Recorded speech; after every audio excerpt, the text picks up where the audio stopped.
सो अपना जीआई चल रहा था। जीआई में अपन ने क्या क्या पढ़ लिया था बताना एक बार, उसके बाद अपन नेक्स्ट स्टार्ट करेंगे, ठीक है। तो जीआई में अपन ने पढ़ा था भाई जीआई को निकालना, कि जीआई को कैसे निकालते हैं अपन, जीआई शो कैसे करती है, आपको कैसे पता चलेगा कि भाई ये वाला मॉलिक्यूल या ये वाला कंपाउंड आपको दिया है, जीआई शो करेगा, कैसे पता चलेगा आप लोगों को। सिंपल मैंने बताया था कि डबल बॉन्डेड कार्बन होना चाहिए, ठीक है, उसके साथ ये वाला ग्रुप और ये वाला ग्रुप, उसके साथ ये वाला ग्रुप और ये वाला ग्रुप, मतलब इस कार्बन से जुड़ने वाले दोनों ग्रुप अलग होना चाहिए, ये दोनों ग्रुप अलग होना चाहिए, तो अपना क्या हो जाएगा, जीआई शो करा देगा। बस इतना ध्यान रखना पड़ेगा। लेकिन उसके बाद में जीआई में 3 तरह के कॉन्फ़िगरेशन अपन ने पढ़े थे भैया। जीआई जिसमें शो करेगा उसमें ऐसा भी पूछ सकते हैं कि भैया इसमें कौन सा कॉन्फ़िगरेशन होगा। कॉन्फ़िगरेशन का मतलब आपको पता लगाना होगा कि यह सिस होगा या फिर ट्रांस होगा, ये सिन होगा या फिर ये एंटी होगा, या फिर ये ई होगा या फिर ये जेड होगा, मतलब ई जेड विन्यास बोलते हैं हिंदी में, बाकी ई जेड कॉन्फ़िगरेशन बोलते हैं, ठीक है। 3 तरह का आपको ध्यान रखना पड़ेगा जिसमें काम आपका बन जाएगा, ठीक है। कभी कभी क्या हो जाएगा, जीआई को भैया इसे कंपाउंड फॉर्म में आएगा, चेन के फॉर्म में आएगा, तो आप क्या करेंगे, ऐसे निकाल लेंगे। लेकिन कभी अगर मान लीजिए रिंग के फॉर्म में आएगा, दिमाग में बिल्कुल बिठा के रख लेना कि रिंग की फॉर्म में आएगा तो अपन 7 कार्बन तक अपन को जीआई नहीं देखना है। 7 कार्बन से अपन 8 कार्बन पे जाएंगे, उसके बाद आपको जीआई देखना पड़ेगा। 7 तक बिल्कुल भी नहीं देखना है, क्योंकि 7 तक बिल्कुल भी जीआई शो नहीं करेगा, ठीक है। बस ये चीजें पढ़ी थी। ये चीजें पढ़ने के बाद में आज क्लास में अपन पढ़ेंगे आगे क्या पढ़ेंगे, अपन पढ़ेंगे कुछ फिजिकल प्रॉपर्टीज कि भैया जो ये कंपाउंड होते हैं जिनमें जीआई शो करेगा, किसी में नहीं करेगा, तो इनकी फिजिकल प्रॉपर्टीज क्या होती है, इन फिजिकल प्रॉपर्टीज में बात करेंगे। फिजिकल प्रॉपर्टीज की बात करेंगे तो करने के बाद में अपन पढ़ाई करेंगे आगे, वो कौन सा होगा, वो अपन को निकालना पड़ेगा कि भैया नंबर ऑफ आइसोमर कितने होंगे। अपन ने जो स्ट्रक्चर में पढ़ाया था, ठीक है, स्ट्रक्चर में कैसे पढ़ा था अपन ने, स्ट्रक्चर में पढ़ा था अपन ने बना के देखना पड़ेगा। मैंने आपको चीज़ बता दी थी, कुछ नंबर से बताए थे मैंने आपको, ठीक है ना, उस हिसाब से निकाल लेंगे। लेकिन जीआई को कैसे निकालेंगे, जीआई को निकालने के पीछे कुछ रीजंस होते हैं कि आपको जीआई कैसे निकालना है, कितने आइसोमर बन रहे हैं जीआई के, ठीक है ना, जीआई की फॉर्म में, तो निकालेंगे। उसके बाद मैं बता दूंगा आपको, ये बहुत ईजी है, बहुत सिंपल है, ठीक है। तो शुरू करते हैं। अपन क्या करेंगे आज की क्लास में, अपन पढ़ेंगे आज की क्लास में फिजिकल प्रॉपर्टी, 2-3 फिजिकल प्रॉपर्टी सीधी सीधी सिंपल से, बस उसको करके अपन आगे बढ़ेंगे, ठीक है। हेडिंग डाल लीजिए फिजिकल प्रॉपर्टी,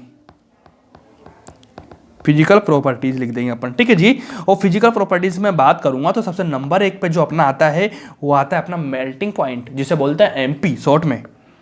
क्या डालेंगे भाई, मेल्टिंग पॉइंट डालेंगे अपन। मेल्टिंग पॉइंट जिसको शॉर्ट में क्या बोलते हैं, एमपी बोलते हैं।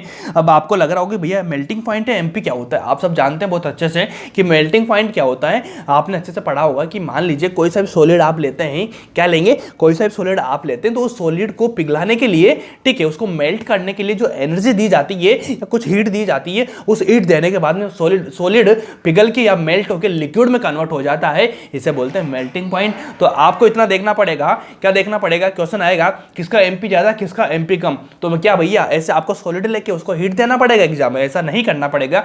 आपको कुछ प्रॉपर्टीज बता देंगे कि भाई ये वाली प्रॉपर्टी जिसमें होगी इसका मेल्टिंग पॉइंट ज्यादा होगा, इसका कम होगा, बस इतना देखना पड़ेगा, ठीक है। अब मेल्टिंग पॉइंट किसका ज्यादा किसका कम, इसका मतलब क्या होता है, इसका मतलब इतना होता है कि सपोज कीजिए ये वाला सॉलिड मैं लेता हूं, ठीक है, एक सॉलिड मैंने ये वाला लिया, 2 सॉलिड मैंने लिया और इसको मैंने हीट दी या फिर कोई भी चीज ऐसी दी जिसको पिघला रहा हूं, इसको मेल्ट कर रहा हूं, तो सपोज करिए, ठीक है, जैसे मैं हीट के फॉर्म में ले लेता हूं कि मान लीजिए मैंने इसको दिया भाई 10 डिग्री सेल्सियस टेम्परेचर दिया इसको, ठीक है, मतलब 10 डिग्री सेल्सियस में ये वाला पिघल के क्या बन रहा है, पानी बन रहा है, ठीक है जी। और इसी सॉलिड को अगर मैं मान लो इसको मैं देता हूं 15 डिग्री सेल्सियस टेम्परेचर, ठीक है, इसको मैंने 10 डिग्री सेल्सियस टेम्परेचर दिया, इसको मैंने 15 डिग्री सेल्सियस टेम्परेचर दिया। हम मेरे को आप बता दीजिए कि इन दोनों में किसको ज्यादा टेम्परेचर की जरूरत पड़ी पिघलने के लिए, मेल्ट होने के लिए, तो आप बोलेंगे भैया इसका 10 डिग्री इसका 15 डिग्री है, तो हम बोलेंगे कि भैया अगर मैं बात करूंगा किसकी, एमपी की, मेल्टिंग पॉइंट किसका ज्यादा है, इसका ज्यादा है, क्योंकि इसको टेम्परेचर कितनी जरूरत पड़ रही, 15 डिग्री सेल्सियस पड़ रही है, किससे, यहाँ पे 10 डिग्री सेल्सियस था, यहाँ पे 15 डिग्री सेल्सियस था। जब 15 डिग्री ज्यादा रहेगा मतलब इस वाले सॉलिड को पिघलने के लिए इतनी एनर्जी की जरूरत पड़ी जितनी, कितनी, 15 डिग्री सेल्सियस बोले तो 15 डिग्री सेल्सियस इतनी जरूरत पड़ रही है। मतलब इसका जो मेल्टिंग पॉइंट है, जो एमपी है, वो मैक्सिमम में ज्यादा है इससे, तो मतलब ये 10 डिग्री पे जाके पिघल चुका, पिघला 15 डिग्री पे, तो इसका मेल्टिंग पॉइंट इसका ज्यादा रहेगा। तो मैं बोल दूंगा, ऐसे बोल दूंगा। तो इसी फॉर्म में अगर मैं बोल दूं कि यहाँ पे मैं डिग्री सेल्सियस नहीं दूंगा, वहां पे कुछ प्रॉपर्टी दूंगा, प्रॉपर्टी जैसे मैं बोल दिया कि भैया इसको बोलते हैं सिस फॉर्म, इसको बोलते हैं ट्रांसफॉर्म, ठीक है। तो मैं आपसे क्या बोल दूंगा कि अगर मान लीजिए कि भैया जो मेल्टिंग पॉइंट रहेगा ना वो क्या रहेगा, ट्रांस का ज्यादा रहेगा, ठीक है। तो अब अपन को वहाँ पे हीट वगैरह तो लेके सॉलिड वगैरह लेके बैठेंगे नहीं, मॉलिक्यूल आएगा, तो मॉलिक्यूल में मैं आपसे बता दूंगा कि मान लीजिए जैसे मैंने बताया ट्रांसफॉर्म का ज्यादा रहेगा, तो आप जब क्वेश्चन आएगा एमपी का तो आप क्या निकालेंगे, आप सिस ट्रांस निकालेंगे, क्योंकि भैया ने बताया था कि सिस ट्रांस में से ट्रांस का ज्यादा होता है, ठीक है। ये बताइए, मैंने रैंडम बता रहा हूँ बात है, ठीक है। तो ट्रांस का ज्यादा होता है तो आप क्या निकालेंगे, सिस और ट्रांस ढूंढेंगे, सिस ट्रांस ढूंढना मैंने आपको बता दिया है, ठीक है, वो बता दिया है मैंने, तो आप तो उसी बैग पे जाना है, इस पे बिल्कुल मतलब नहीं रखना। बस आपको ध्यान रखना है कि एमपी का भैया ने बताया था ट्रांस का ज़्यादा होता है,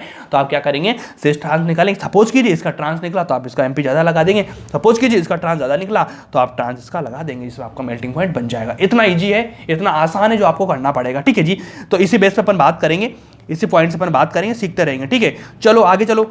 अब आगे चलेंगे, क्या चलेंगे, जब मेल्टिंग पॉइंट की बात हो रही है, सिंपल बताना कि मेल्टिंग पॉइंट का मतलब क्या होता है। कि मान लीजिए ये वाला सॉलिड, ठीक है, मैंने चीज़ बताया आपको, इसका मोलिकुलर मास इसका ज़्यादा इसका कम है, तो सपोज कीजिए इतना सारा, एक इतना बड़ा एक इतना सा है, तो इतने से में तो कम ही एनर्जी लगेगी ना पिघलने में इतनी सी चीज़ को। तो लेकिन इतनी सारी चीज़ दे रखी है आपको, इतनी सारी चीज़ दे रखी है, तो भैया इस वाली चीज़ में तो आप सिंपल बता सकते हैं कि बड़ी वाली चीज़ ज़्यादा चीज़ रहेगी, तो ज़्यादा चीज़ को ज़्यादा एनर्जी की ऑब्जर्वेशन ज़्यादा होता है। ठीक है, तो ऑब्जर्व ज़्यादा करेगी तो मतलब यहाँ से एनर्जी क्या हो जाएगी, ज़्यादा एब्जॉर्व होगी, तो इसका मेल्टिंग पॉइंट भी ज़्यादा होगा, मतलब इसको ज़्यादा एनर्जी की जरूरत पड़ रही है, तो इस वाले को ज़्यादा बोलेंगे, इस वाले को कम बोलेंगे। ठीक है, सपोज कीजिए इन दोनों की सेम आ जाते हैं मास, मोलिकुलर मास दोनों का सेम आ जाएगा, बिल्कुल बराबर की चीजें हैं, तो इसमें तो भैया कुछ अंदर की कुछ प्रॉपर्टीज होगी, जिसको मैंने सिस ट्रांस फॉर्म में आपको समझाने की कोशिश करी। तो जब दोनों बराबर आ जाएगी ना, तो मैं बोलूंगा सिस का ट्रांस में से किसी एक का ज्यादा होगा, जो प्रॉपर्टी मैं आपको आगे लिखा दूंगा। ठीक है, ट्रांस बोल दे तो ट्रांस, सिस बोल दे तो सिस। बाकी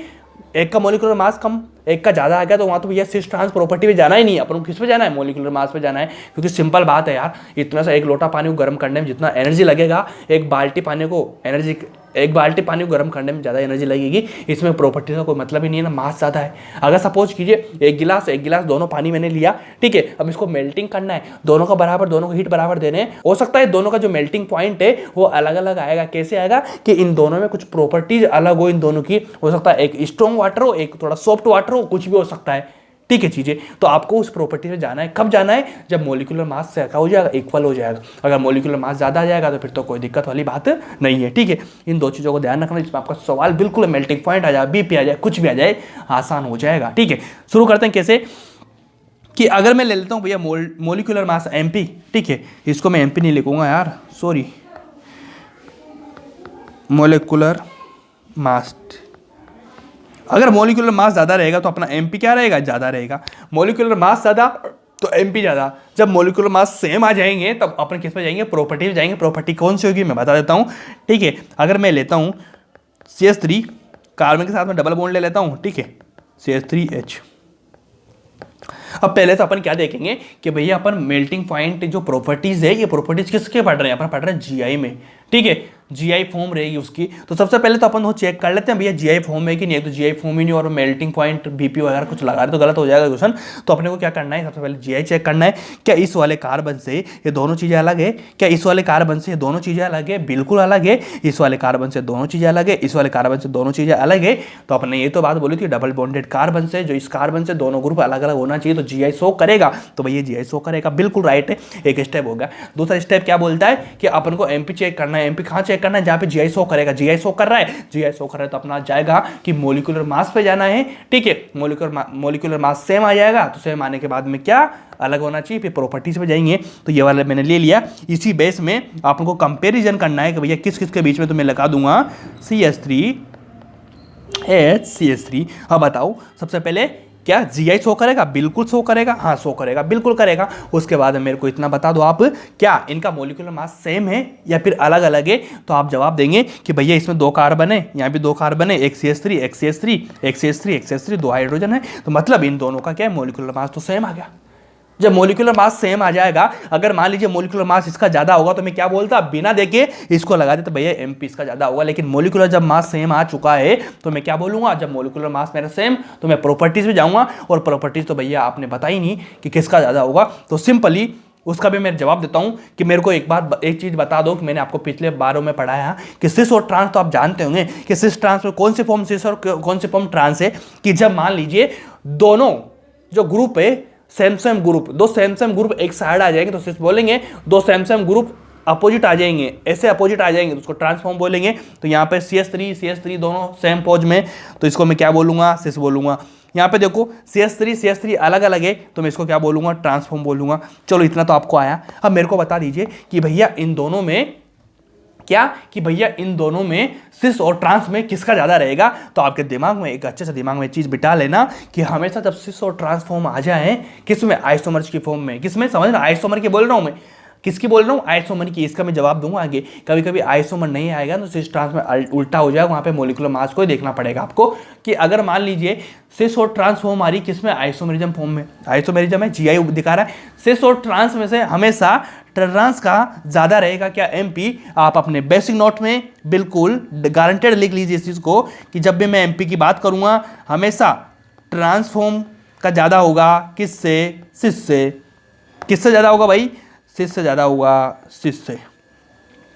लेकिन ये दोनों किस में होना चाहिए, आइसोमर होना चाहिए, आइसोमर्स होना चाहिए। आइसोमर दोनों जीआई है ना, जीआई शो कर रहे हैं तो आइसोमर्स हो रहे हैं, तो बस इस पर ध्यान रख लेना, आइसोमर्स का ध्यान रखना। आइसोमर में बार बार बोल रहा हूँ, इसके पीछे रीजन्स है, रीजन्स क्या है जो आगे आपको क्लियर हो जाएंगे। देखो ये वाला नोट लिख लेना, मैंने क्या बोला, सबसे पहले अपन को क्या देखना है, एमपी में मोलिकुलर मास देखना है। मोलिकुलर मास ज़्यादा तो अपन किस में जाएंगे, प्रॉपर्टी आ जाएगी, तो किसका सिस ट्रांस में किसका ज़्यादा, ट्रांस का ज़्यादा। जब सिस और ट्रांस आएगा तो ट्रांस का एमपी ज़्यादा।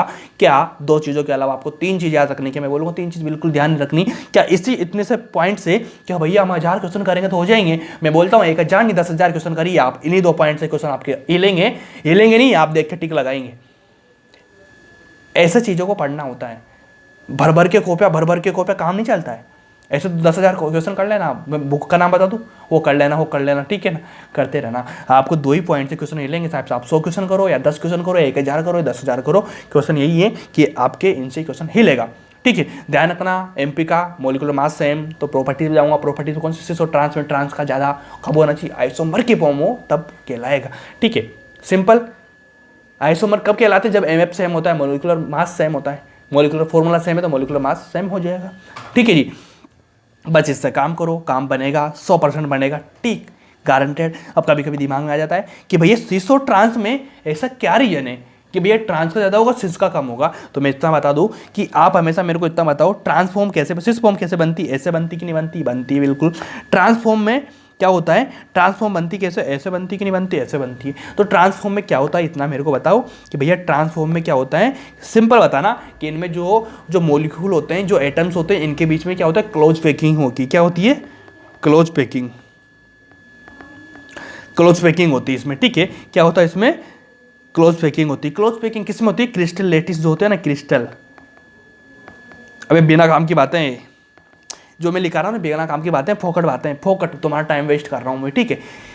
तुम मेरा भी कर रहे हो, मैं तुम्हारा भी टाइम वेस्ट कर रहा हूँ इन चीज़ों को बता के, क्योंकि इनसे कोई मतलब नहीं है यार, डेप्थ में क्या हो रहा है क्या नहीं हो रहा है, इतना ध्यान रखो। सिस का ज़्यादा, ट्रांस का ज़्यादा, ट्रांस का ट्रांस आप जानते हैं, क्लोज पैकिंग क्या मतलब इनसे, थोड़ा ना क्वेश्चन आएंगे किसकी पैकिंग ज़्यादा, ये तो तुम्हारी नॉलेज के हिसाब से बता रहा हूँ मैं, ठीक है, बेकार की बात है, ठीक है, सुन लो फिर भी 1 मिनट वेस्ट कर लो आपका। कैसे कि सपोज करो क्लोज पैकिंग किस में हो रही है, ट्रांस में ज़्यादा होती है, और सिस में क्या होती है, क्लोज पैकिंग कम होती है, मतलब पैकिंग थोड़ी क्लोज नहीं होती है, ओपन पैकिंग होती थी।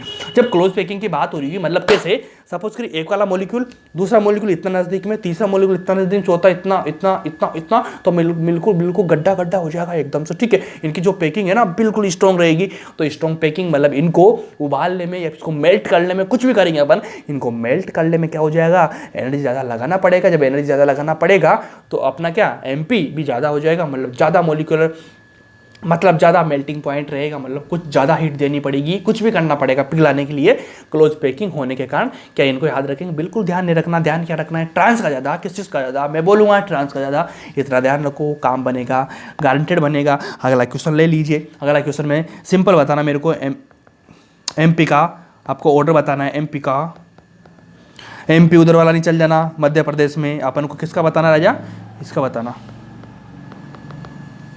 ठीक है, HCOOH, यहाँ पे H लगा दोगे। अब मेरे को बताओ कि भैया इनका एमपी का ऑर्डर बता दीजिए मेरे को, इनका एमपी का ऑर्डर बता दीजिए आप मेरे को। तो आप बोलेंगे कि भैया एमपी का ऑर्डर लगाने के लिए मैं ना एमपी में जाऊंगा ना मैं यूपी में जाऊंगा, मैं जाऊंगा किस में, मेरा सिस और ट्रांस में, क्योंकि भैया ने बताया था ट्रांस का ज़्यादा सिस का कम। इसके पहले मैं ध्यान रखूँ क्या, मोलिकुलर मास सेम, बिल्कुल सेम, तो इतना देखना पड़ेगा। सिस ट्रांस में आपका बिल्कुल बैकएंड में माइंड जाना चाहिए, पढ़ में यहाँ रहा हूँ, मेरा जाना चाहिए सिस ट्रांस में। तो भैया सिस में ज़्यादा कि ट्रांस में ज़्यादा, आप बोलेंगे ट्रांस का ज़्यादा। जब ट्रांस का ज़्यादा रहेगा तो मेरे को इतना बताओ क्या इन दोनों में कौन सा सिस कौन सा ट्रांस, आप बोलेंगे ऊपर ऊपर दोनों, मतलब सिस की फॉर्म, ट्रांस की फॉर्म,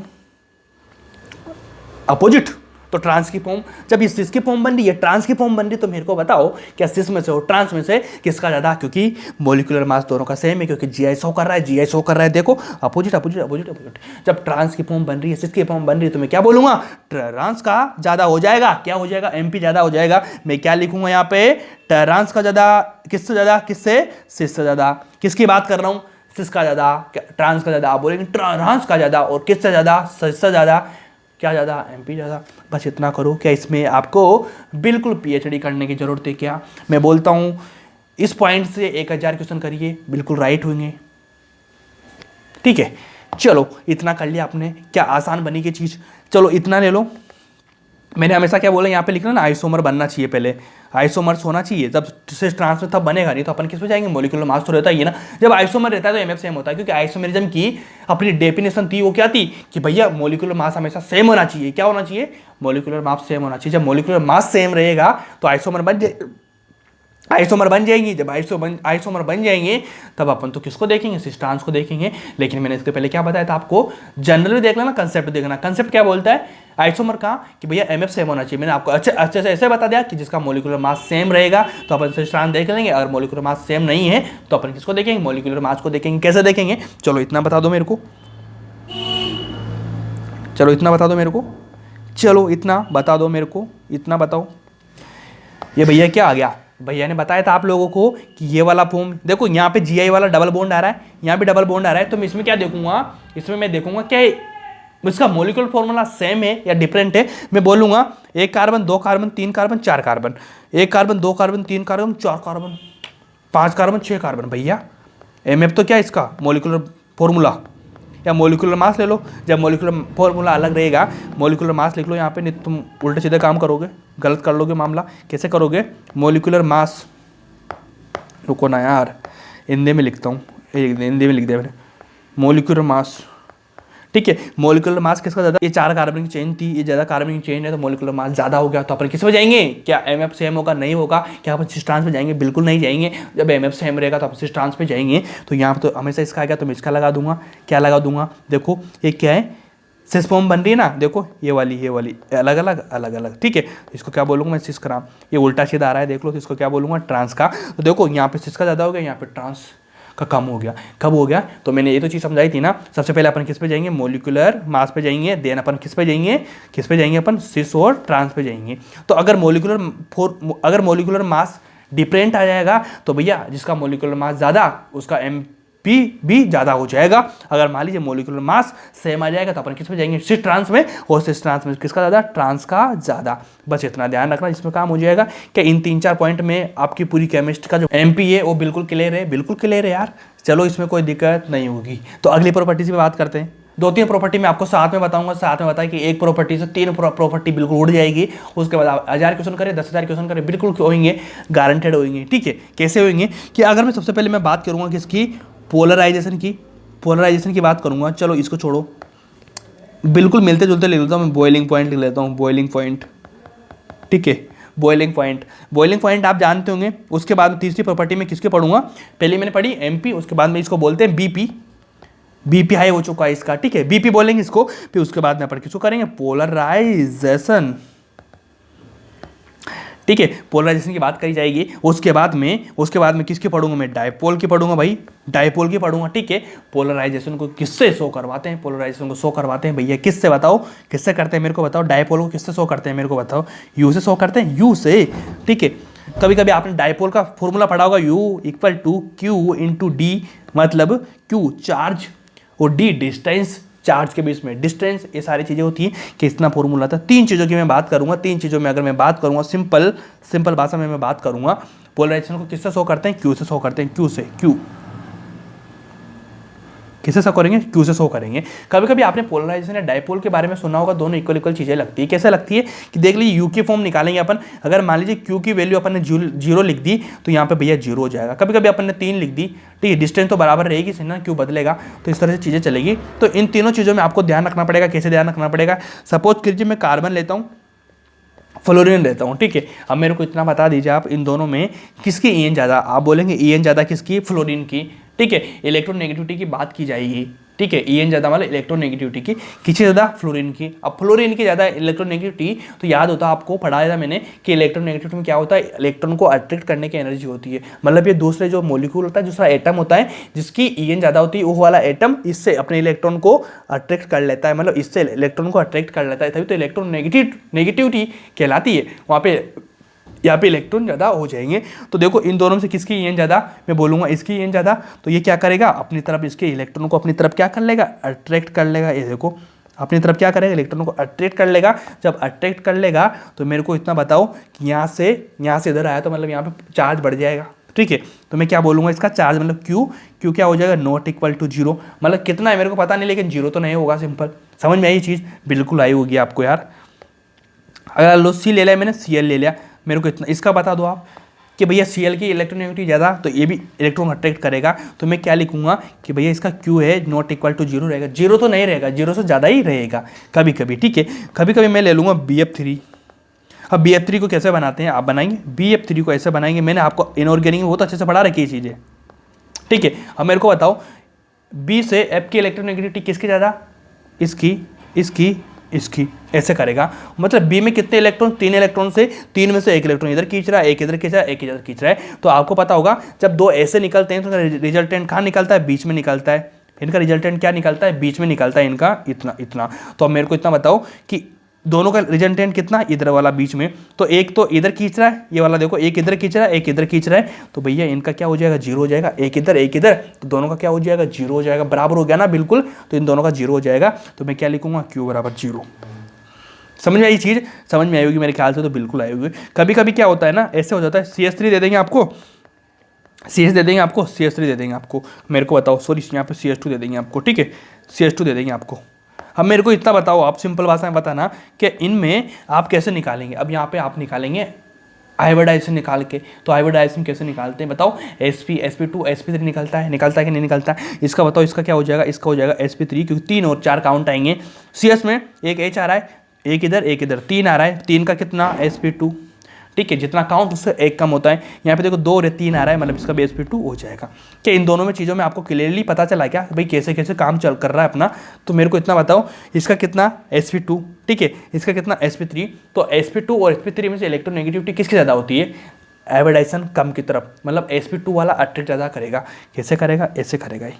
तो यहाँ से इलेक्ट्रॉन इधर की साइड जाएंगे कि नहीं जाएंगे, इन दोनों का sp2 आ रहा है कि नहीं आ रहा है। तो इस साइड जा रहे हैं, तो यहाँ तो इलेक्ट्रॉन क्या बढ़ेंगे, रिच हो जाएंगे। तो भैया जीरो तो नहीं होगा इनका, जीरो से कुछ भी हो सकता है, लेकिन जीरो तो नहीं होगा, बिल्कुल भी नहीं होगा, ठीक है जी। कभी कभी ऐसे आ जाएगा कि CS3 मैंने लिया, ठीक है, इतना ले लो आप, इतना। अब मेरे को बताओ यहाँ पे कितना, वापस से वही सिंपल चीज़ लिखूंगा मैं, बार बार वही लिखूंगा कि यहाँ पे sp3 है, यहाँ पे कितना sp आ जाएगा इसका, क्योंकि 1 2, क्योंकि आपको आयोडाइजेशन कैसे निकालते हैं, एक काउंट आ गया, यहाँ से पाई बॉन्ड को काउंट नहीं करते। तो पाई बॉन्ड कितने, 2 और एक सिंगल बॉन्ड है, तो 1 1 2, मतलब 2 हो गया sp, ठीक है। तो आप मेरे को बताओ sp3 से sp खींचेगा नहीं खींचेगा। तो मेरे को बताओ यहाँ पे क्या, Q not equal to zero होगा कि नहीं होगा, इतना होगा। जब जीरो नहीं है तो मैं अगर मान लीजिए इसको डायपोल में लिखूंगा Q की वैल्यू, अगर मान लीजिए मैं इसकी लिखूंगा Q की वैल्यू जीरो, तो Q इंटू डी, जीरो से कोई मल्टीप्लाई करेंगे तो जीरो हो जाएगा। तो यहाँ पे जीरो हो जाएगा, मतलब डायपोल मोमेंट होगा ही नहीं। लेकिन यहाँ Q not equal to zero, मतलब कुछ तो होगा, मैं कुछ लिखूंगा, कुछ यहाँ से मल्टीप्लाई होगा और कुछ वैल्यू आ जाएगी, तो मतलब डायपोल मोमेंट होगा। तीनों चीज़ें आपने लिखी, इतना तो निकाल लिया आपने, बिल्कुल निकाल लिया होगा मेरे ख्याल से। तो अब मैं कुछ एग्जांपल दूंगा आपको, क्या आपको ऐसा करना आ गया है, क्या ये क्रॉस करना बिल्कुल आ गया। तो मेरे को इतना बताना कि अगर मान लीजिए मैं लेता हूँ CS3, अब इसमें भी एक चीज़ आपको समझनी पड़ेगी जो मैं बता दूंगा आपको बहुत ईजी वे में, ठीक है। अब मेरे को बता लीजिए, इस वाले कार्बन की बात करूँगा और CS3 की बात करूँगा। CS3 का कितना वापस हुई, sp3, इसका कितना 1 2 3, 3 का कितना sp2, ये भी कितना sp2, ठीक है, इसका कितना sp3। अब मेरे को बताओ कि इधर की तरफ इलेक्ट्रॉन को क्या करेगा, अट्रैक्ट करेगा। कौन सा करेगा, sp2 करेगा, sp3 करेगा। आप बोलेंगे sp2 करेगा, बिल्कुल ऐसे करेगा। तो इलेक्ट्रॉन किधर की साइड आएंगे, इधर साइड, मतलब इस साइड आ जाएंगे, बिल्कुल इस साइड आ जाएंगे। और इस साइड किधर साइड आएंगे, इस साइड आएंगे। जब ये आगे जाएंगे तो इन दोनों का कैसे ऐसे मिलता जाएगा, ऐसे जाके मिलेंगे। मिलने के बाद में इसके कुछ वैल्यू बनेगी, दोनों मिलेंगे ना, मिलने के बाद कुछ वैल्यू बनेगी, मतलब जीरो तो नहीं होगा, ठीक है। जीरो कब होगा? जब एक दूसरे को अट्रैक्ट कर देंगे, मतलब एक दूसरे को क्या करेंगे, काट देंगे, एक दूसरे को अलग अलग खींच लेंगे अलग अलग डायरेक्शन में। लेकिन इनके तो ऐसे आ रहे हैं, ऐसे आते हैं, कहीं तो मिलेंगे, मिलने के बाद इनकी वैल्यू बढ़ेगी, सही ना। बस इतना कर लो यार, सिंपल है चीज़, बिल्कुल सिंपल होगी मेरे ख्याल से। तो कभी कभी ऐसे ले लो, C डबल बॉन्ड CH3, इनकी थोड़ी प्रैक्टिस करना है, उसमें सब समझ में आ जाएगा आपको। H ले लिया मैंने, कभी कभी मैंने क्या ले लिया, यहाँ पे ले लिया CH3। अब मेरे को बताओ इस सिंपल भाषा में आप क्या बताएंगे कि वापिस से वही CH3 वाला, तो इसका किधर जाएगा, इधर जाएगा, इसका किधर जाएगा, इधर जाएगा। तो अब मेरे को बताओ ऐसे अपोजिट साइड में आ रही नहीं आ रही, इधर ऐसे आ रहे कि नहीं आ रहे, तो मतलब ये इधर से लाएगा, इधर से लाएगा, बीच में टकराएंगे, क्रॉस हो जाएंगे। क्रॉस होने के बाद क्या हो जाएगा, Q = 0। कभी कभी क्या सोचते हैं बच्चे, अपोजिट साइड इसको ही मानते हैं, इसको भाई इधर जा रहा है, इधर जा रहा है, तो अपोजिट साइड है। लेकिन मान लीजिए मैं एक इधर ले लेता हूँ, एक इधर ले लेता हूँ, तो ये भी तो उल्टा जा रहा है ना, अपोजिट साइड जा रहा नहीं जा रहा, ये दूसरा अपोजिट साइड है ना, क्योंकि इसके ये तो इधर निकल गया, इधर निकल गया, दोनों क्रॉस हुए कि नहीं हुए, एक इधर निकल गया, एक इधर निकल गया, तो दोनों क्रॉस हुए कि नहीं हुए, तो 0 हो गया। बच्चे क्या समझते हैं ना, ऐसे ऐसे आएगा ना तभी अपोजिट जाएगा, ये इधर जाएगा, ये इधर जाएगा, ये दोनों अलग तो जा रहे हैं भाई, इसकी अलग डायरेक्शन, इसकी अलग डायरेक्शन, लेकिन फिर इसकी तो अलग ही डायरेक्शन है, इधर जा रहा है, सिंपल। एक इधर से आ रहा है तो भैया इसकी अलग है, एक इधर अलग है, तो आगे जाने के बाद सेम ये तो बन गई ना, ये इधर इधर। तो इसमें बहुत दिक्कत हो जाती है बच्चों को, क्योंकि यहाँ पे बच्चे क्या लगा लेंगे कि भैया ये तो इधर जा रहा है, इधर दोनों मिलेंगे, मिलने के बाद में दोनों का क्या कुछ बढ़ेगा। अरे भाई मिल नहीं रहे, अपोजिट साइड से मिल रहे हैं, तो अपोजिट साइड से आएंगे मिलेंगे तो इनको ऐड करते हैं अपन, कभी भी ऐड ऑन नहीं करते हैं, इस चीज़ को समझ लेना अच्छे से, ठीक है जी। तो भैया ये क्या हो जाएगा, दोनों अपोजिट साइड मतलब कैंसिल कर देंगे, Q = 0 हो जाएगा कि नहीं हो जाएगा, बिल्कुल हो जाएगा। चलो अगला क्वेश्चन ले लो, C double bond ClH CH3, simple. वापस से इधर जाएगा, इधर जाएगा, अब एक इधर जा रहा है, एक दोनों का डायरेक्शन क्या सेम है कि नहीं, बिल्कुल सेम है। इसकी कुछ वैल्यू, इसकी कुछ वैल्यू एड ऑन होगी कि नहीं होगी, होगी, एड ऑन होगी तो 0 से तो नहीं आएगा, ज़्यादा आएगा ना, ज़्यादा आ जाएगा। कभी कभी ले लो कार्बन कार्बन के बीच में डबल बॉन्ड है, इधर Cl ले लिया मैंने, इधर H ले लिया, इधर H ले लिया मैंने, इधर क्या ले लिया मैंने, CH3 ले लिया जी भाई। अब बताओ मेरे को इसकी वैल्यू कहाँ जाएगी, इधर जाएगी, चल गया, इसकी वैल्यू कहाँ आएगी, कुछ निकल गया, कुछ जुड़ गया, मतलब 0 तो होगा, ये नहीं होगा, नहीं होगा, 0 नहीं होगा ना, क्योंकि यहाँ से निकला लेकिन यहाँ से कुछ तो रहा, ठीक है। ये सारी चीज़ें आपको समझ में आएगी, बिल्कुल ईजी है ना। लाइट चलेगी यार मेरे यहाँ पे, ठीक है, लाइट जाते थोड़ा डार्क हो गया होगा ना, यहाँ से तो डार्क में चलेंगे, कोई दिक्कत नहीं, क्लास बंद नहीं करेंगे, क्योंकि लाइट्स वगैरह जो रहती है ना मेरे आसपास, वो लाइट्स बंद हो चुकी लाइट से, ठीक है। ये तो चल रहा है, फ़ोन चल रहा है, कैमरा चल रहा है, आईपैड चल रहा है, कोई दिक्कत ही नहीं है, लेकिन लाइट्स ऑफ चुकी है, इन्वर्टर जल रहा है, बस इतना सा, ठीक है। बस समझ लेना, थोड़ा डार्क में चलो, बस इतना आपको निकालना है। क्या Q मतलब अपन ने क्या पढ़ा, पोलराइजेशन, निकालने वाली चीज़ें आ चुकी है। अब डायपोल निकालेंगे अपन, डायपोल में क्या Q की वैल्यू रखेंगे, कैसे रखेंगे, देखो मैं बताता हूँ आपको कि अगला पॉइंट वही लिखेंगे, डायपोल लिख लो आप, ठीक है, डायपोल लिखो आप, डायपोल लिखो। डायपोल की वैल्यू मैंने क्या बताया था, U = Q × D, इतना होता है कि नहीं होता है, मतलब आपको Q निकालना है, तो Q निकालना मैंने आपको सिखाई दिया, वहाँ पे आपको वैल्यू दे दी जाएगी, कैसे दी जाएगी मैं सब बता दूंगा आप लोगों को इजी वे में, ठीक है। आपको क्या ध्यान रखना है कि Q × D होता है कि नहीं होता है, होता है। इसके बेस में मैं बता दूँ, U directly proportional to boiling point. अब देखो कैसे निकाला मैंने, आपको एक चीज़ ध्यान रखनी, तीनों आपकी निकल जाएंगी। सबसे पहले अपन क्या निकालेंगे, अपन निकालेंगे Q निकाल लेंगे, तो अपन क्या करेंगे, Q × D कर देंगे, जिसमें आपका U निकल जाएगा, फिर U निकल जाएगा, तो आप क्या करेंगे, U = किसके, डायरेक्टली प्रोपोर्शनल किसके है, BP के, ये वाला। Q निकाला, मतलब आपको पोलराइजेशन निकालना आना चाहिए, किसका क्या हो रहा है, माइनस प्लस हो रहा है, वहाँ पे इलेक्ट्रोनेगेटिविटी आनी चाहिए आपको। क्या इलेक्ट्रोनेगेटिविटी कैसे पढ़ी थी अपने पढ़ी थी भैया प्रोडक्ट टेबल में, इनऑर्गेनिक में, उसके बाद आपको EN तो आना ही चाहिए ना, ठीक है। बस इतना ध्यान रखो, जिसमें आपका काम बनेगा, गारंटेड बनेगा 100%, इसमें कोई दिक्कत लेने वाली बात बिल्कुल भी नहीं है। क्या आपको समझ में आई ये वाली चीज़ें, बिल्कुल समझ में आई होगी। आप कुछ क्वेश्चन करते हैं, वो क्वेश्चन करके मैं आपको सोल्व करवाता हूँ। कैसे करवाऊँगा कि मैं लेता हूँ CH3 C डबल बॉन्ड, ठीक है जी, ट्रिपल बॉन्ड ले लेता हूँ, उसके बाद मैं क्या लूँगा, CH3। अब मेरे को बताओ आप क्या बताएंगे, आप सिंपल भाषा में बताना, क्या इसका कितना Sp, इसका कितना Sp, इसका कितना Sp3, इसका कितना Sp3। हाँ मेरे को बताओ कहाँ की तरफ इलेक्ट्रॉन्स जाएंगे, अट्रैक्ट की तरफ होंगे, मैं बोलूँगा इलेक्ट्रॉन इधर जाएंगे, इधर जाएंगे। बताओ दोनों की अपोजिट डायरेक्शन है कि नहीं, दोनों की अपोजिट डायरेक्शन मतलब क्या, Q = क्या हो जाएगा, 0 हो जाएगा। जब Q = 0 हो जाएगा तो U = क्या हो जाएगा, 0 हो जाएगा। U = 0 हो जाएगा, तो मैं बताऊँ U 0, तो बॉइलिंग पॉइंट इसका क्या हो जाएगा, 0 हो जाएगा, मतलब बॉइलिंग पॉइंट कुछ है ही नहीं, मतलब ये तो ऐसे ही पिघलता ही रह रहा है चीज़ें, ठीक है। ऐसा करो आप, ऐसा कर लेंगे। अगला क्वेश्चन ले लो, क्वेश्चन क्या इसकी फॉर्म में ले लो, ठीक है, कि अगर मान लीजिए मैं लेता हूँ carbon double bond CH3 H, ठीक है, H हो गया, CH3 हो गया जी भाई। अब मेरे को बताओ इधर से इधर आएगा, इधर से इधर आएगा, दोनों ऐसे ऐसे जा रहे हैं, तो मैं क्या बताऊंगा, क्यू बराबर 0 होगा कि नहीं होगा, हो जाएगा।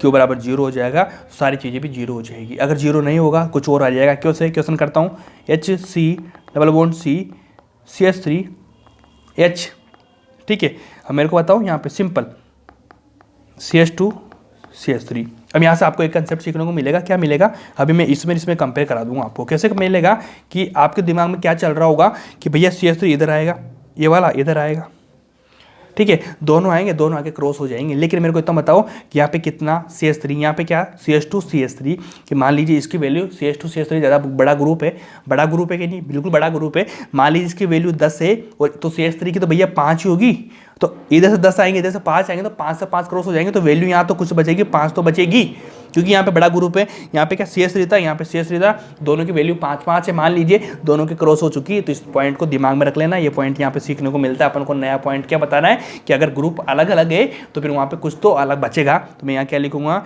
Q equal to not 0। समझ में आई ये चीज़, यहाँ पे सिखाने वाली चीज़ यही थी कि यहाँ पे ग्रुप अलग हो जाएंगे तो काम बन जाएगा आपका। बच्चे क्या करते हैं ना, ऐसा करके वो ग्रुप को भूल जाते हैं, लेकिन ग्रुप को ध्यान रखना पड़ेगा, ठीक है। ये वाली चीज़ ये समझने वाली बात है, लेकिन फिर भी मैं आपको बता रहा हूँ एक एक चीज़ कि आप कुछ भी नहीं छोड़ रहा मैं आपके ऊपर, आपको हर चीज़ में बता रहा हूँ। फिर भी क्वेश्चन गलत हो जाए तो फिर तो बहुत बड़ी दिक्कत हो जाएगी। बस ऐसे निकालो, BP कैसे निकाल लेंगे, समझ गए आप कि आपको क्या निकालना है, पोलराइजेशन हो रहा है कि नहीं हो रहा है। अगर हो रहा है तो अपन क्या निकालेंगे, U की वैल्यू उसमें रख देंगे, और व्यू की ऐसे वैल्यू वाली चीज़ नहीं आएगी, बस आपको सिंपल देख के कर लेना होता है, जिसमें आपकी तीनों चारों प्रॉपर्टीज़ कंप्लीट हो चुकी है, ठीक है। MP की बात करूँगा, MP सबसे इंपॉर्टेंट है। MP की बात करूँगा तो क्या हो जाएगा, मेरे को क्या देखना पड़ेगा, मेरे को देखना पड़ेगा मॉलिक्यूलर मास। अगर सेम आ रहा है तो मैं किस पे जाऊँगा, सिस ट्रांस में। सिस में से ट्रांस की वैल्यू ज़्यादा हो जाएगी। अगर मॉलिक्यूलर मास अलग अलग आ रहा है तो मॉलिक्यूलर मास ज़्यादा, उसकी वैल्यू ज़्यादा, इस तरह से करेंगे, ठीक है।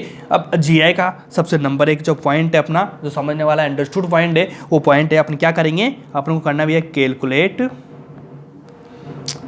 The total number of GI।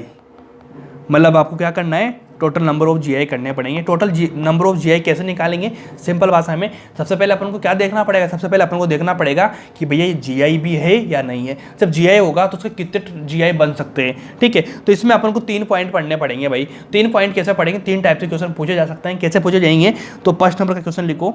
First number का क्वेश्चन लिखो कि अगर आप मान लीजिए कि आपको केवल एक ही लोकेशन पे GI दिखा रही हो, मतलब आपको ओपन चेन मिल रही हो। ओपन चेन कैसे मिलेगी, जैसे ये वाली ये वाली है, ठीक है। यहाँ पे डबल बॉन्ड आना चाहिए ना, देखो H आ गया, इधर H आ गया। बताओ GI कैसे होता है, डबल बॉन्डेड कार्बन है कि नहीं, डबल बॉन्डेड कार्बन ए वाले हैं, बिल्कुल है।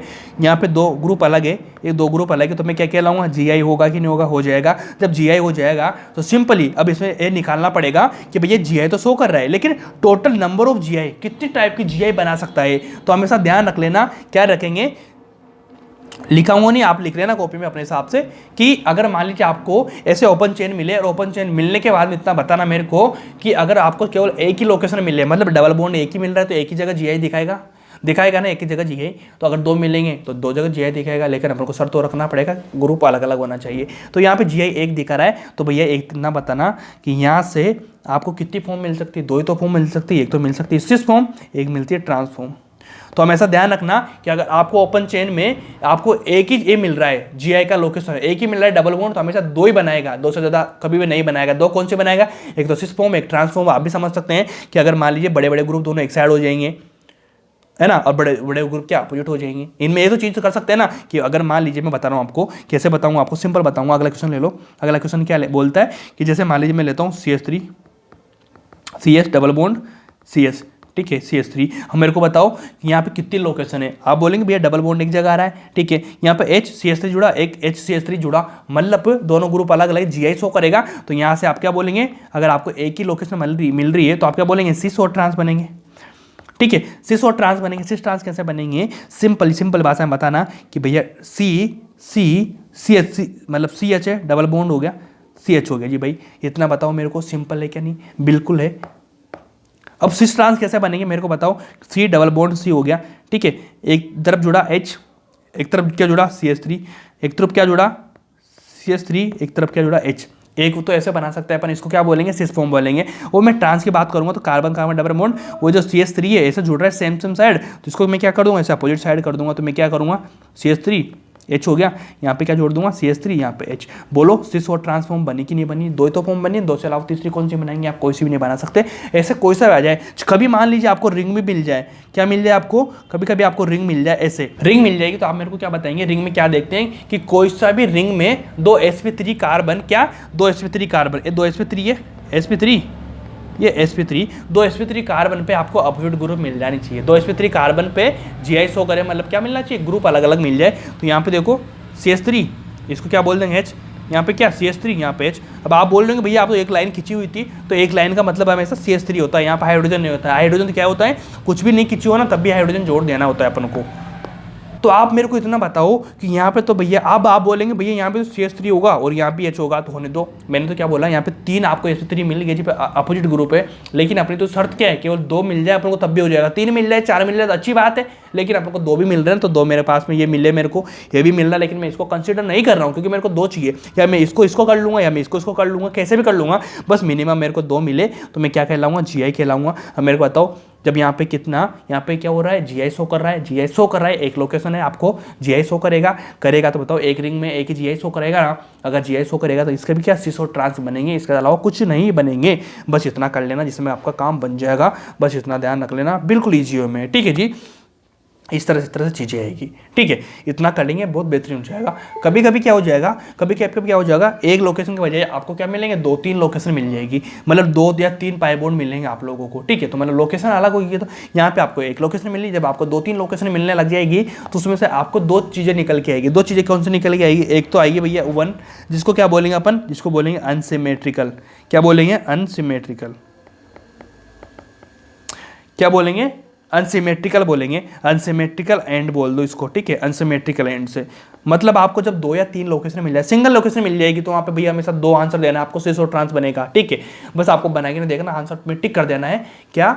जब भी एक लोकेशन मिलेगी सिस और ट्रांस। लेकिन जब आपको उसमें लोकेशन ऐसे चेन मिलेगी ना, चेन में आपको 2 या 3 ऐसे कुछ ज़्यादा मल्टीपल लोकेशन दिख रही है, तो वहाँ पे 2 चीज़ें मिल सकती है आपको। एक तो मिल सकती है आपको अनसिमेट्रिकल एंड, एक मिल सकता है आपको सिमेट्रिकल एंड। अनसिमेट्रिकल क्या होता है कि इधर से स्टार्ट करेंगे तो जो लोकेशन होगी ना, उनका नंबर 1 आ रहा हो आईपीसी में, मतलब सेम चल रहा हो। तो अनसिमेट्रिकल क्या होता है? अनसिमेट्रिकल होता है कि अगर मान लीजिए ये वाली चेन आपको दे रखी है, तो इधर से चलेंगे ना, तो आपको जो डबल बॉन्ड वाला, जो पहला डबल बॉन्ड आ रहा होगा ना, आईपीसी में कैसे करते हैं? डबल बॉन्ड की तरफ से, मतलब डबल बॉन्ड पहले आना चाहिए। तो इधर से मान ली 3 पे आ रहा है, इधर से 2 पे आ रहा है, तो अनसिमेट्री हो गया ना। और सिमेट्री में क्या होगा? इधर से भी 2 पे, इधर से भी 2 पे, मतलब सिमेट्रिकल चीजें चल रही है ना, तो वहां पे कुछ फॉर्मूला लगा देंगे और अनसिमेट्रिकल में कुछ फॉर्मूला लगा देंगे, बस इजी में। तो अनसिमेट्रिकल एंड की जब बात हो रही होगी तो सिंपल कैसे निकालना पड़ेगा आपको मैं बताता हूँ सिंपल भाषा में। एग्जाम्पल लिया मैंने, एग्जाम्पल लेके मैं क्या करूँगा? CH3 CH double bond CH, ठीक है जी। उसके बाद मैं क्या करूँगा? Simple CH2 CH double bond CH ET का मतलब इथाइल समझते हैं। इथाइल में 2 कार्बन होते हैं, CH2 CH3 होते कि नहीं होते? बच्चे दिक्कत क्या करते हैं, मैंने बताता हूँ कि बच्चे क्या करेंगे कि वो गिनेंगे आईपीसी, भैया सिमेट्रिकल है अनसिमेट्रिकल है, क्या 1 2 पे क्या आ रहा है? वो क्या करेंगे? 1 2 पे डबल बॉन्ड आ गया भैया मेरा, ठीक है।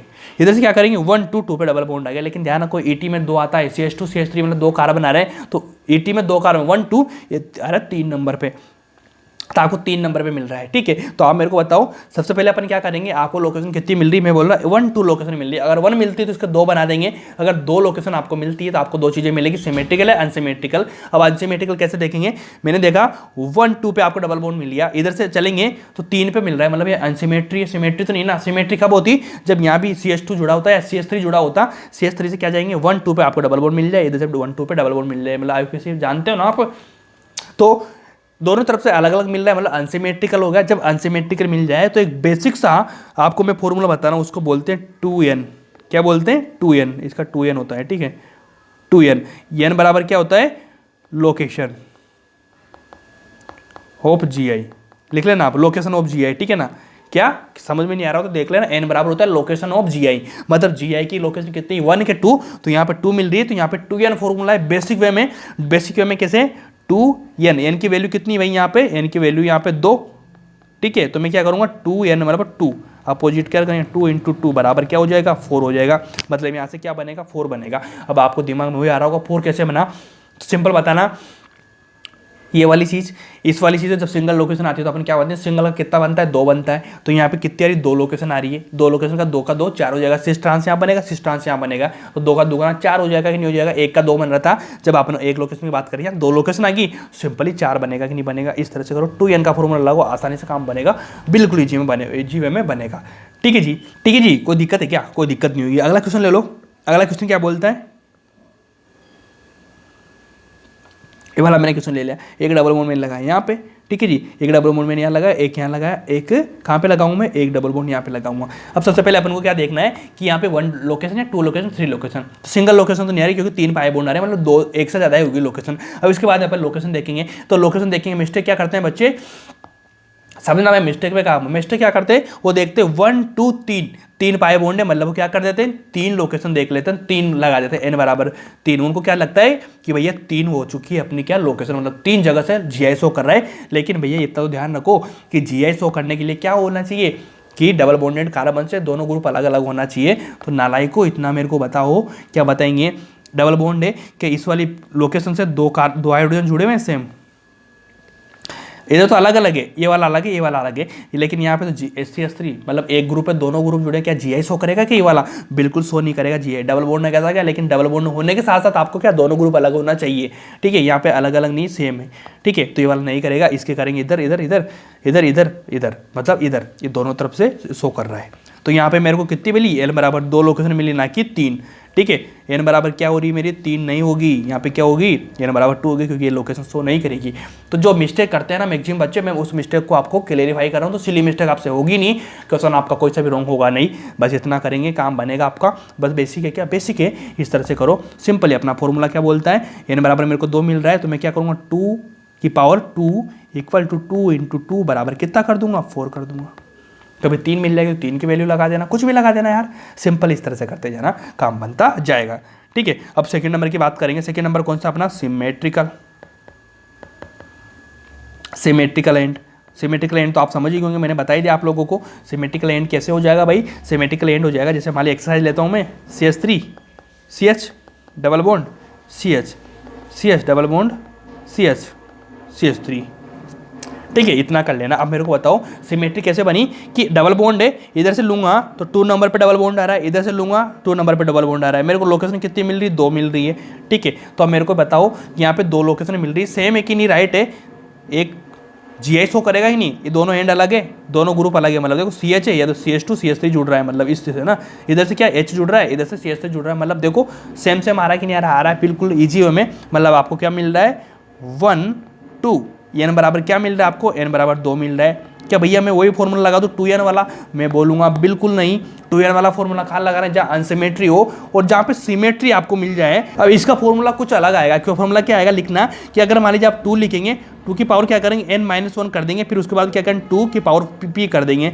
अब आप समझ रहे होंगे p क्या होता है, p क्या होता है, तो p की आपको 2 वैल्यू रखनी पड़ेगी। p की 2 वैल्यू क्या रखेंगे, एक तो रखेंगे n-1/2, ये कब रखेंगे, जब n की वैल्यू क्या आ जाएगी, ओड नंबर आ जाएगी। ओड नंबर क्या होते हैं भाई, ओड नंबर होते हैं 1 3 5 ऐसे कुछ। ठीक है, और p की वैल्यू आप क्या रखेंगे, n/2 -1। ये देखो n-1 अलग अलग है, दोनों अलग अलग कैसे हैं, जैसे मान लीजिए n की वैल्यू 5 आती है, तो 5 में से 1 करेंगे कितना, 4 में 2 से डिवाइड करेंगे 2 आ जाएगा। और यहाँ पे क्या हो जाएगा, यहाँ पे क्या हो जाएगा, n की वैल्यू कब रखनी है आपको, जब ओड नंबर आए। ओड नंबर क्या होते हैं, 2 4 6। ठीक है, तो यहाँ पे कैसे निकलेगा, मेरे को बताओ कि मान लीजिए ओड नंबर आपको n की वैल्यू कितनी मिली, 6 मिली, तो यहाँ पे क्या हो जाएगा, 6 हो जाएगा भाई, 6 हो गया। 6 में वैल्यू कितनी जाएगी, 6 की 2 से डिवाइड करेंगे, पहले 2 से डिवाइड करेंगे, लास्ट में 1 करेंगे, है ना। तो बच्चे करने कभी कभी क्या कर देंगे, 6 में से 1 घटा देंगे, 5 में 2 का भाग देंगे, फिर कितना आएगा, 2.5 आएगा। तो 2.5 कभी चलेगा नहीं ना, तो ध्यान रखना 6 में 2 का भाग देंगे तो कितना आ जाएगा, 3 में से 1 घटाएंगे 2 बचेगा। तो हमेशा ध्यान रखना, आपको हमेशा इन दोनों का मतलब p की वैल्यू हमेशा आपको क्या मिलेगी, आपको इवन नंबर मिलेगी आपको। सो यहाँ पे इवन लिखो ना भाई, ओड की ओड तो ऊपर लिख दिया आपने, आपको क्या मिलेगी, इवन नंबर मिलेगी भाई, इवन। ठीक है, p की वैल्यू हमेशा इवन मिलेगी। कैसे मिलेगी, मैं समझा देता हूँ आपको भाई। अगर मान लीजिए n की वैल्यू है, n की वैल्यू मैंने लिखी यहाँ पे 7, इवन ओड नंबर ये तो होगा ना, यहाँ पे मैंने 7 लिखी, तो 7 में से 1 माइनस करेंगे, कितने हो जाएगा, 6 में 2 का डिवाइड करेंगे तो कितना आ जाएगा, 3 आएगा कि नहीं आएगा, बताओ मेरे को, सिंपल बन मिलो। तो हमेशा आप ध्यान रखना इन चीज़ों को कि अगर मान लीजिए भैया मैं n की वैल्यू क्या रखूँगा, 6 में से क्या करूँगा, 1 घटाऊंगा तो 5, ये रॉन्ग मेथड है, क्या करना पड़ेगा, 6 में से 2 3 यहाँ से 2, मतलब हमेशा ओड नंबर में हमेशा ओड वैल्यू रखनी पड़ेगी और इवन नंबर में हमेशा इवन नंबर रखनी पड़ेगी। सपोज करो यहाँ पे मैं लिखता हूँ 5, 5 में से 1 घटाऊंगा 4, 4 में से भाग दूंगा 2, कभी कभी मैं लूँगा 7, 7 में से 1 घटाऊंगा 6, 6 में 2 का भाग दूंगा 3। इस तरह से चीज़ें करो, आपको निकालना पड़ेगा सिंपल भाषा में, कोई दिक्कत नहीं, सब कुछ क्लियर हो जाएगा। इस तरह से करते जाएंगे अपन, ठीक है। ये वाला फॉर्मूला ध्यान रखना ईजी वे में, हमेशा ऐसे ध्यान रखो कि भाई 2 है, 2 में से क्या जितना n आ रहा है उसका 1 घटा के मल्टीप्लाई कर देंगे, ठीक है। या फिर p की वैल्यू जब इवन नंबर होगा तो मैं क्या करूँगा n/2 -1 करूँगा। जब ओड नंबर होगा तो क्या होगा n-1/2, मतलब पहले ही n में से माइनस कर दूंगा, उसके बाद में 2 का भाग दूंगा। और इवन नंबर में क्या करूँगा, पहले n रहेगा, n में 2 का भाग दूंगा, उसके बाद -1 करूँगा। इस तरह से करो। देखो यहाँ पे कितना मैं दिखाता हूँ, 1 2 2 आ रही है, मतलब भैया n की वैल्यू कितनी आई 2, तो इवन नंबर है या ओड, मैं बोलूँगा इवन नंबर है, इवन 2 है ना, देखो 2 इवन नंबर है। फॉर्मूला अपना क्या बोलता है, फॉर्मूला बोलता है 2n-1 + p, है ना। जब ओड नंबर आएगा क्या होगा, जब ओड नंबर आएगा इवन नंबर आएगा, जब इवन नंबर आएगा तो मेरा फॉर्मूला क्या जाएगा, p की वैल्यू 2 हो जाएगा, 2 यहाँ पे 2 है ना, 2 p की वैल्यू क्या हो जाएगी भाई, p की वैल्यू हो जाएगी भाई मेरे पास में n/2 -1, मतलब n की वैल्यू कितनी 2, 2 में से 2 कितना करूँगा 1, 1 हो जाएगा, 1 में से 1 घटाऊंगा तो यहाँ पे कितना मेरे पास 0 मिलेगा ही नहीं मिलेगा। यहाँ पे देखो n की वैल्यू कितनी 2, 2 -1 करूँगा तो इसका देखो पहले तो आप 2n-1, 2 में से 1 करेंगे तो क्या हो जाएगा 2 की पावर 1, 2 p यहाँ पे 0 आ रहा है तो 2 की पावर 0, तो इसको क्या मानते हैं अपन, इसको मानते हैं 1, तो 2 + 1 = 3 होगा कि नहीं होगा। इस तरह से करो, काम बन जाएगा आप लोगों का। ये वाला बेसिक ऐसे कोई से भी आ जाए, आप हर कोई कर सकते हो, बहुत ईजी वे में, ठीक है। तो इसी बेस में आपके जो ज्योमेट्री वगैरह जो भी चीज़ थी सारी कुछ वो चीज़ें इस बेस में आपकी क्लियर हो जाएगी यार, कोई दिक्कत लेने वाली बात नहीं है, आसान सी चीज़ें आसान में करेंगे, ठीक है। इसके बाद में कभी आप ले लो साइक्लिक में, साइक्लिक कंपाउंड में पूछ सकता है ना, आ गया ना आपको ओड इवन का, हमेशा ध्यान रखना। अनसिमेट्रिकल आता है, सिमेट्रिकल में इतना सा कर लो, इसमें काम हो जाएगा आपका, दोनों फॉर्मूला लगा के निकाल सकते हैं, ठीक है। कभी कभी क्या हो जाएगा, साइक्लिक चीज़ों के बारे में पूछा जाएगा। देखिए मान लीजिए जैसे मैं ले लेता हूँ ये वाली मेरे को रिंग मिली, ये वाली मत लो आप, पहले सिंपल करो। सिंपल क्या करेंगे, जैसे मैं 3 कार्बन की रिंग ले लेता हूँ, 3 कार्बन की रिंग, ठीक है, इतना। उसके बाद में Cl ले लिया मैंने, ये वाला Cl ले लिया, तो सबसे पहले मैं बताऊँ Gi शो करेगा नहीं करेगा, मैं बोलूँगा करेगा, क्योंकि अपन को रिंग में 2 sp3 कार्बन पे 2 अलग अलग ग्रुप मिलना चाहिए। यहाँ पे Cl है, यहाँ पे क्या लगाऊंगा मैं H लगाऊंगा, यहाँ पे क्या लगाऊंगा H, sp3 कार्बन, sp3 पे 2 अलग अलग है, बिल्कुल Gi शो करेगा। Gi शो करने के बाद में अपन क्या निकालेंगे, इसका Gi नंबर ऑफ Gi कितने हैं। तो भैया यहाँ पे देखो ये वाली फॉर्म, ठीक है, तो इस वाले फॉर्म में मैं क्या क्या बना सकता हूँ, इस वाले फॉर्म में बनाऊंगा मैं कि मेरे पास में सिंपल भाषा में बता रहा हूँ कि अगर मान लो आप बहुत ईजी वे में काम करेंगे तो आपको ये वाली फॉर्म बनेगी, 2 फॉर्म बना सकते हैं हम इसकी, ठीक है ना। 2 फॉर्म कैसे कैसे बनेगी मैं बताता हूँ आपको, कि ये वाले फॉर्म में एक मिला Cl, इस तरह से स्ट्रॉन्ग लाइन बना सकता हूँ मैं Cl का, ठीक है, स्ट्रॉन्ग लाइन। और जो H होगा ना, H होगा ना, वो H क्या होगा, ऐसे डॉट लाइन में चला जाएगा, H डॉट लाइन में चला जाएगा, ऐसे बना सकता हूँ मैं, ठीक है। इसका रीजन मैं समझाऊंगा, अभी चिंता नहीं करो बिल्कुल भी, ठीक है।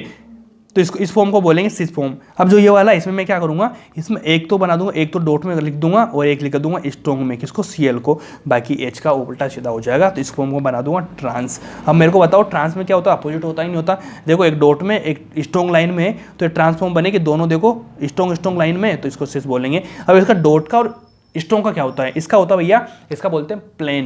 प्लेन का कैसे बोलते हैं कि अगर डॉट लाइन आपको मिल रही है, डॉट लाइन का मतलब होता है प्लेन के नीचे, और जो स्ट्रॉन्ग लाइन मिल रही है उसको क्या बोलते हैं, प्लेन से ऊपर, ठीक है। ये वाला मिला मेरे को तो प्लेन के ऊपर, मतलब स्ट्रॉन्ग लाइन, डॉट मतलब प्लेन के नीचे, ठीक है। अगर मान लीजिए कोई सा भी कार्बन कोई भी चीज़ आपने ली तो ये प्लेन रहेगा, प्लेन के ऊपर वाली चीज़ों को अपन किससे शो करेंगे, स्ट्रॉन्ग लाइन से, डॉट लाइन से नीचे की लाइन। और इनका नाम भी होता है, नाम क्या होता है, देखो जो स्ट्रॉन्ग लाइन होती है ना, जो डॉट लाइन होती है ना, उनको बोलते हैं डैश, ठीक है। और जो स्ट्रॉन्ग लाइन होती है इनको बोलते हैं वेज।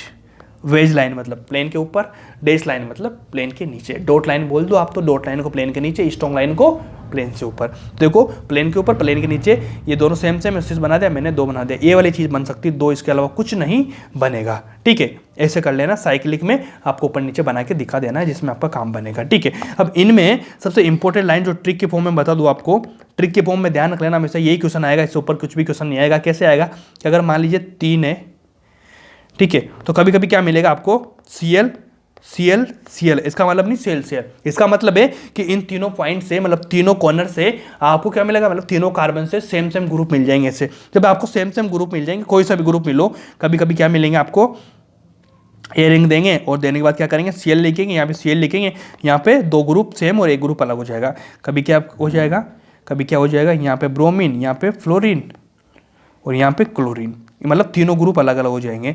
ये तीन चीज़ें बनेगी आपको, मतलब 3 साइक्लिक रिंग में। तो हमेशा ध्यान रखना कि अगर मान लीजिए तीनों ग्रुप सेम आते हैं तो आपको कितनी सिमेट्री मिलेगी, 2, मतलब आपको 2 GI बनाने पड़ेंगे।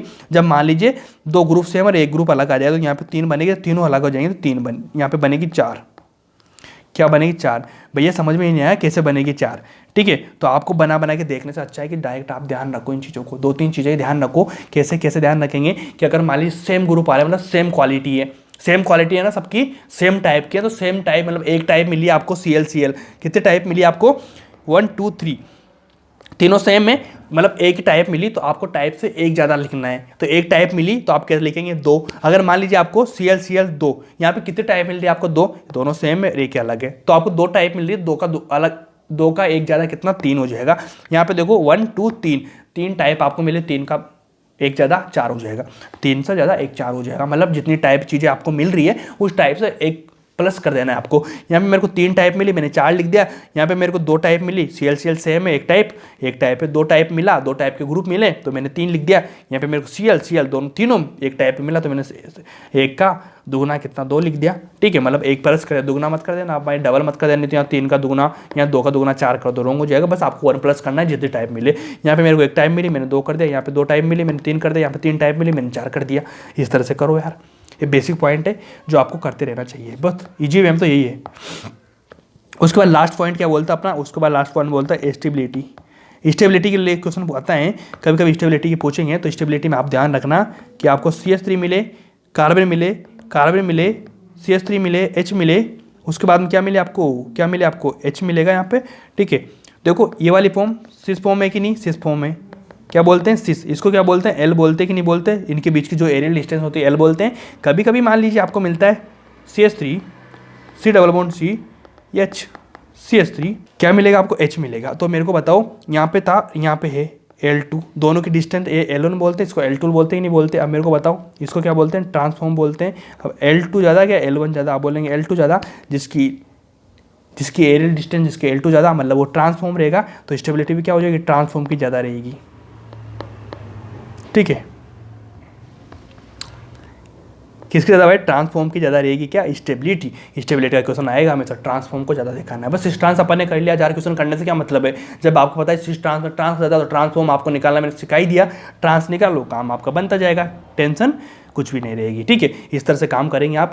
अगर मैं बात करूँ GI की, तो GI आपका खत्म हो जाएगा ऑलमोस्ट। ठीक है, तो GI में आपको 3-4 चीज़ें मैंने बताई। GI में क्या होती है? GI में आपको 2-3 चीज़ें निकालनी है। ठीक है, GI में चीज़ें निकालते मैं लिख के दिखाता हूँ। GI आपको निकालने की क्वेश्चन आएगा। क्वेश्चन कैसे आएगा? नंबर 1 क्वेश्चन आएगा भैया, ध्यान रख लेना कि अगर आपको GI कहाँ शो करेगा? C डबल बॉन्ड C आ जाएगा, तब करेगा। उसके बाद में C डबल बॉन्ड N आ सकता है, कभी कभी GI शो करेगा, कभी कभी क्या N डबल बॉन्ड N भी आ सकता है, तब भी GI शो करेगा। करेगा ही नहीं करेगा? बिल्कुल करेगा। कभी कभी मान लीजिए रिंग का क्वेश्चन आ जाएगा, तो रिंग में क्या हो जाएगा? 2 कार्बन आपको क्या लेने पड़ेंगे? sp3, जिन पे क्या अलग अलग ग्रुप जोड़ना चाहिए, तब आपका क्या करेगा? GI शो करेगा। कभी कभी रिंग का क्वेश्चन आएगा, रिंग का कैसे आएगा? तो आपको 6 कार्बन तक बिल्कुल देखना नहीं है। ठीक है, 6 कार्बन तक बिल्कुल भी नहीं देखना है। ठीक है, 6 कार्बन तक नहीं देख रहा मतलब बेंजीन वाली चीज़, तो अपन क्या करेंगे? डायरेक्ट किस पे जाएंगे? 8 कार्बन पे जाएंगे। 8 कार्बन पे कैसे जाएंगे? ये नहीं लिख रहा हूँ मैं। ठीक है, 8 कार्बन तक जाएंगे। कभी कभी आपको ऐसे मिल जाएगा CH3 C double bond C। इस वाले में बच्चों को कन्फ्यूजन था, क्लियर हो जाएगा आज आपका। ठीक है, ये वाला था। मेरे को बताओ क्या इससे GI शो करेगा? मैंने क्या बताया था आपको? वर्टिकल, हॉरिजेंटल, वर्टिकल ऐसा बताया था। बच्चों ने क्या करा था? इस वाले कार्बन को, इस वाले कार्बन को हॉरिजेंटल, वर्टिकल मान लेता। मैंने कहा इसको नहीं मानना है भाई, वो मानना है पाई बॉन्ड को। 1 2 3 बाई बॉन्ड है, इसको हॉरिजेंटल, इसको वर्टिकल, इसको हॉरिजेंटल, इस तरह से करो। ठीक है, मतलब पाई बॉन्ड का बोलना है मेरे को, ऐसे नहीं कि कार्बन को मान लेना। इस तरह से ये 3-4 चीज़ें हैं जहाँ से आपको निकालना पड़ेगा। उसके बाद में किसका क्वेश्चन आ सकता है? वो आ सकता है सिस ट्रांस देखने का। ठीक है, उसके बाद आ सकता है भैया किसका? सिन एंटी देखने का, आप देख लेंगे। उसके बाद आ सकता है भैया EZ विन्यास कॉन्फ़िगरेशन बोलते हैं इसको, ये वाला आ सकता है। उसके बाद आ सकता है MP का, BP का आ जाए, स्टेबिलिटी का आ जाए, इससे ऊपर क्या जाएगा? पोलराइजेशन का जाए। ठीक है, नंबर ऑफ GI कैलकुलेशन आ जाए। इससे बाहर एक भी क्वेश्चन नहीं जाएगा आपका। सारे क्वेश्चन मैंने आपको क्लियर बता दिए हैं, बस इसका करो जिसमें आपका जीआई खत्म हो जाएगा। जीआई कैसे निकालते हैं सारी चीजें आपको मैंने बता दी होगी। कल क्लास में अपन नेक्स्ट पढ़ेंगे। आज क्लास यहीं समाप्त करते हैं, बने रहना मेरे साथ में और अपनी केमिस्ट्री को स्ट्रॉन्ग बनाते रहना। Thank you so much.